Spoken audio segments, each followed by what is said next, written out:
it wasn't something that I was as aware. I didn't know as much about the first sexual revolution, right? It's the Christian sexual revolution of the first century. Yeah. Until I started writing this book, and also actually subsequently I read Francis Kyle Harper's writing. And I mean, I should say, I call myself Christian agnostic. Anyone who's raised in this culture obviously is deeply has Christianity deep in their bones. Tom Holland, well, thank you for that. Who's another, right? Yes. Who's another guest on this podcast. Yes. And so I'm sure to some extent that was sort of in the background for me. I mean, just the idea that women's vulnerability is not something to be despised, but is something to be protected. That is basically a fundamentally Christian idea. Is not something that, the Romans thought, for instance. No. And the idea that, say, the idea that, say, a slave woman's sexual violation is abhorrent. Again, that is an idea that comes with Christianity and was absolutely not by any means universally recognised in the ancient world, or indeed in very many other cultures.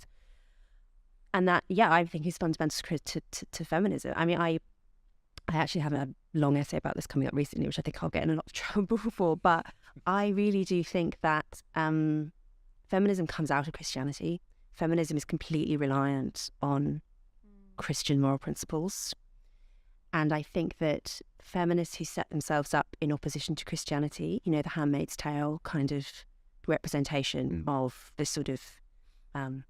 people forget that the Handmaid's Tale was really written about the Iranian Revolution, but the imagery from the TV show and so on is all about Puritanism and sort of setting up Christianity as the bogeyman. I think that view completely misses the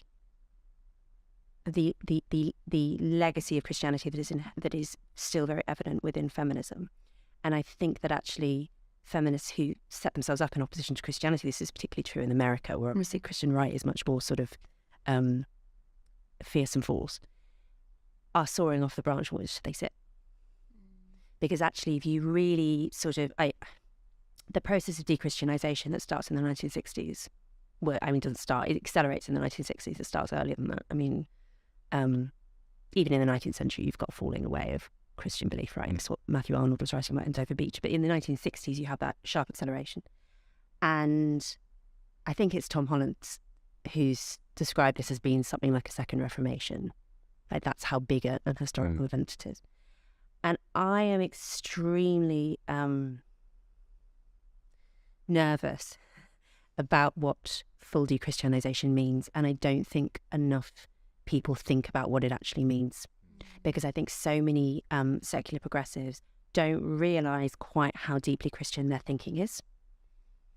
And they don't realise quite how unique actually the set of ideas inherited of Christianity are, in terms of, say, the radical sort of spiritual equality of men and women and of rich and poor, and the fact that vulnerable people shouldn't be exploited, they should be protected. These kind of really fundamental ideas. What we call human rights in a silly kind of, they're not human rights. They are a culturally unique concept. Theological premises. Yeah. I think that there are lots of things, this is what my upcoming essay for First Things is about. I think that there are lots of things that feminists can quite rightly feel very sort of dismayed at within Christianity, for the abortion being the big one. That is the big one. And that's why, of course, it's such a big issue in America in particular. Yeah. And that's why women show up dressed in handmaids' outfits in protest of dogs and so on. I also think that the abortion was a live political issue in the first century, and infanticide was a live political issue in the first century. And that was actually one of the main ways in which, Christians going to rubbish heaps and rescuing exposed infants was a feature of the early church. I don't think that you can have a religion which sees vulnerability as valuable to the extent that Christianity does, without reaching the conclusion that the unborn child also is worthy of protection. I don't think you can do that. And the problem, therefore, with trying to make arguments in favour of abortion that are not, protecting the health of the mother, or in terrible cases of tragedy, this sometimes has to be sort of, you can defend abortion, I think, in sort of self-defense terms, and say that there are some situations in which it would be legitimate for someone to kill in self-defense, for instance. That I think that's fine. The problem is when you start making arguments in defense of abortion, when you say things like the fetus is just a parasite, it's like having a wisdom tooth removed, there is no moral meaning whatsoever in this. That, I think, is when you're getting to the point where you say, okay, if you're trying to do away with this moral principle that vulnerability is valuable and worthy of protection,